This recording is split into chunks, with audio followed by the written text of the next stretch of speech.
안녕하세요, 닥터윤입니다. 오늘은 여러 항암제를 같이 사용하는 요법 중 하나인 폴피리녹스에 대한 이야기를 나눠보도록 하겠습니다. 폴피리녹스는 5-FU, 이리노테칸, 류코보린, 옥살리플라틴 해서 4가지의 약을 한 환자에게 같은 항암 기간 동안 투여하는 요법입니다. 물론 이 4가지 약제의 비율을 어떻게 넣을 것이고 순서를 어떻게 넣을 것이고는 조금씩 병원마다 그리고 환자마다 맞춰서 조절하기는 하는데 이 4가지 약제가 동시에 들어가는 요법으로 이름을 각각 약제의 앞글자들을 따서 붙인 폴피리녹스라고 부르고 있습니다. 폴피리녹스의 경우에는 여러 종류의 항암제가 들어가는 만큼 어느 정도 위험성 있는 암에 많이 사용하고요. 특히 췌장암에 많이 쓰고 있는 요법으로 췌장암 환자분들이 폴피리녹스를 쓰는 경우와 그렇지 않은 경우를 비교했을 때 쓰는 분들이 대략 한 20개월, 2년 정도 가까운 기간만큼 생존 기간이 연장되는 그런 좋은 결과를 보이고 있는 항암 요법입니다.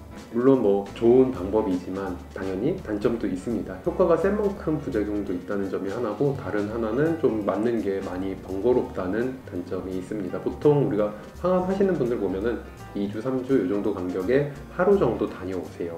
그래서 그날 가서 약 맞고 오고, 아니면 먹는 약으로 계속 먹는다든지 이런 치료 자체에 대한 번거로움이 크지 않은데, 폴피리녹스 같은 경우에는 2주 간격으로 들어가는데 한 번 받을 때마다 2박 3일씩 걸려요.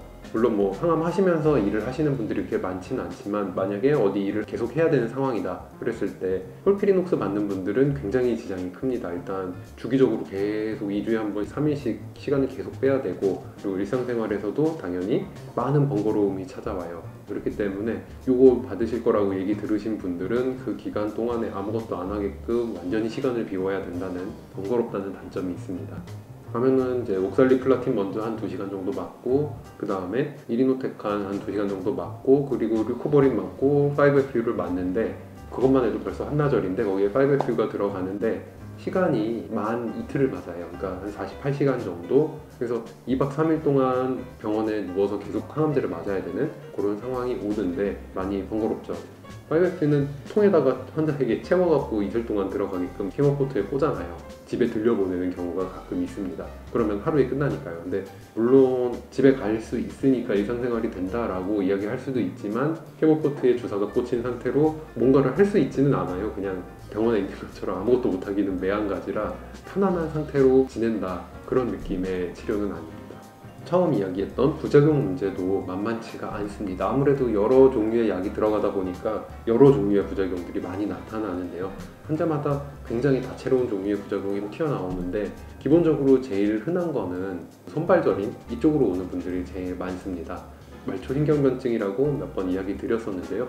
끝에서부터 감각이 없어지고 저리고, 조금만 차가운 걸 만져도 굉장한 통증이 온다든지 그런 종류의 증상들인데 쉽게 없어지는 증상이 아니에요. 이제 항암제를 맞고 토한다든지 열이 난다든지 이런 분들은 항암제 치료가 종료되고 약이 더 이상 안 들어가면 그냥 없어지는 증상들인데, 손발 저리고 아프고 이런 쪽으로 오시는 분들은 항암이 끝나도 끝까지 따라가는 후유증이 될 수 있어요. 그렇기 때문에 이런 증상이 나타나신 분들은 반드시 치료를 받는 게 좋습니다.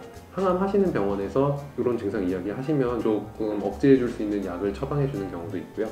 그게 또 이제 잘 듣는 분도 있고 안 듣는 분도 있고 그렇거든요. 잘 안 듣는 경우에는 한방치료로 침치료 같은 걸 받는다든지 이상 감각 조절해 주는 다양한 재활 치료에 가까운 그런 종류의 치료들도 있습니다. 그래서 그런 것들을 항암 받는 동안에 같이 들어가 주면은 그 끝나고 나서 뒤에 후유증을 많이 줄일 수가 있습니다. 그러니까 후유증이 끌고 가는 기간도 줄일 수 있고 강도도 맞는 동안에 많이 줄여줄 수 있고요. 그래서 보통 환자분들이 끝나면 낫겠지, 이러다 말겠지, 약을 맞아서 손발 감각이 이상하다 이런 생각을 못 하시는 분들도 계세요. 그래서 치료를 많이 놓치는 증상 중 하나이기 때문에 만약에 이런 증상이 있으면 빠르게 치료를 시작하시는 것이 좋습니다.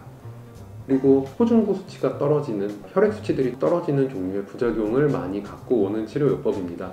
그래서 면역세포들이 많이 떨어진다라고 생각하시면 이해가 좀 쉬우실 거고요. 감염의 우려가 큰 그런 상황입니다. 그래서 음식 드실 때 날 음식 같은 거 안 드시는 게 좋고요. 근데 보통 날 거 드시지 말라 그러면 회랑 육회 같은 거 안 먹는데요 이야기 하시는 분들이 있는데, 날 거에는 그것뿐만 아니라 과일이나 야채 이런 것들도 포함이 돼요. 그래서 가끔 이제 저희가 이런 게 우려되는 환자분들께는 이제 병원에서 입원 환자분들 식사 나갈 때 과일을 안 드리고 통조림에 들은 과일을 드릴 때가 있어요. 끓인 과일을 드려야 돼서, 그렇다고 여기서 과일을 그냥 맛없게 끓여서 드릴 수는 없으니까 통조림 과일을 드리는 그런 경우가 종종 있습니다. 그리고 채소도 샐러드보다는 가급적 이런 분들은 나물 종류들 삶거나 데치거나 이렇게 해서 드시는 그런 채소류가 훨씬 몸에 유리하니까요. 그런 부분들 좀 조심해 주시는 게 좋습니다. 그리고 만약에 혈액 검사상 뭐 호중구 수치도 떨어지고 다른 혈액 수치들이 떨어진다, 만약에 관련돼서 뭐 열이 난다거나 기운이 많이 처진다거나 증상과 함께 나타나는 경우에는 집에 계시기보다는 병원에서 치료를 받으면서 계시는 것을 더 추천을 드립니다. 그거 자체로 당장 큰일이 나지 않고 항암 끝날 때까지 아슬아슬하게 그 상태를 버티고 가서 몸이 회복이 되면 다행이고 좋은데, 그렇지 못한 경우에는 항암 시기가 점점 늘어진다든지 약 용량을 일정 이하로 떨어뜨려야 된다든지 약을 바꿔야 된다든지, 그러니까 큰 스케줄 혹은 치료 방법의 변화를 줘야 되는 경우가 오게 돼요. 몸이 너무 나빠져서.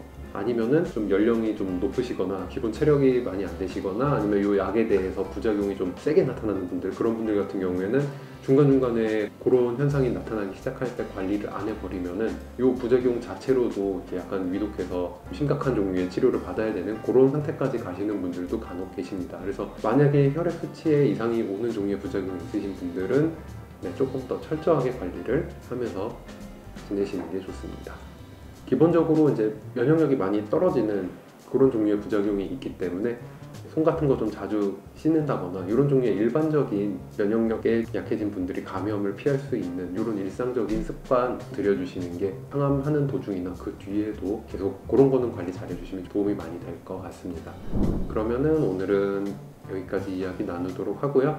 다음 시간에는 폴피리에 대한 이야기를 나눠보도록 하겠습니다.